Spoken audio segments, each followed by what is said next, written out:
In the heart of Caracas, amidst the scorched sand desert, lies Tyrant, the city of black smoke. Here, 6 large cages, each carried by pairs of trolls, are brought into a secret lair only known to a few selected individuals, who all have gathered for this momentous occasion. One of the cages is opened by 2 trolls, and a black dragon wormling from Delta Bay is pulled out by the pair of chains affixed to the metal collar around its neck. The dragon loudly snarls, but its defiance is drowned by the sound of a maniacal laughter that comes from a female goblin in orange and purple robes. Look at it. It's a feisty one, isn't it? The goblin walks up to the dragon and pokes its snout with his staff, and lets out another roaring laughter when the dragon bites down on the staff and snaps it in 2. An elderly hobgoblin dressed in nothing but several golden chains and black belts places his hand on the goblin's shoulder. Dollar, please stop teasing it. After all, they're supposed to be our allies. I think you mean steeds, and steeds need to know their place. Behind the 2 goblinoids stands a winged cambion in noble attire, pinching the bridge of his nose as he sighs.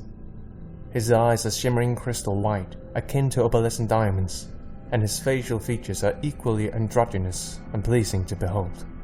Can we please commence the ritual? I have other pressing matters to attend. Both the hobgoblin and goblin nod in unison, and Dola replies, Yes, of course, Lord Chancellor. 2 trolls once more pull on the chains binding the dragon and force it further into the room, down into a pool of blood. The dragon struggles in vain as its body is submerged, but resigns to its fate when it realizes that its strength is no match against the trolls. Slowly, the room is filled with the echoes of a continual building chant, a new invocation muttered before the sound of the previous one dies out. The blood within the pool begins to boil, and the dragon thrashes once more, tugging even harder on the chains, invigorated by newfound and dreadful strength. The trolls try to regain control, but one of them is pulled into the pool, causing the other one to let go of the chain and flee in terror. Suddenly, large black leathery wings with pulsating red veins emerge from the pool, and a roar reverbs loudly through the lair, causing the caged dragon wormlings to cower in fear at the sound of their changed kin. The chant stops as a black dragon, the size of a mammoth, ascends the pool, its scales dripping with blood and the remains of a troll bitten in half. Across its obsidian body are lines of ruby red, giving the dragon the appearance of a fresh, beating heart, ripped directly out from a living being. The Lord Chancellor smiles at his side, astonished by the result. He turns his head slightly when he hears a whisper in his ear. So, is this to your satisfaction, Lord Chancellor? The man that speaks to the campion has gelled back black hair, a pair of jade green eyes that shine even in the dark room, and emits an ancient aura of power and knowledge belied by his human appearance. Yes, and so much more. You have exceeded your claims, Lord Gradumanax. Your son is marvelous. He's no son of mine, the ancient ancestor of Lord Espen replies with a dull expression. Merely a failure.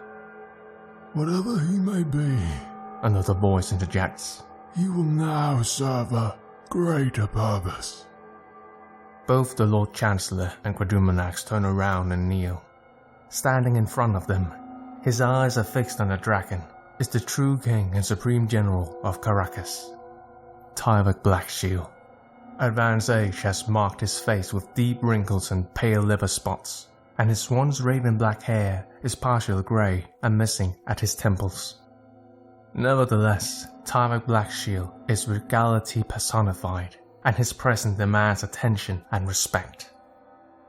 It is for this reason that his rule has remained unquestioned. It is for this reason why even ancient dragons such as Dracoras and Gradumanax agree to form alliances with him.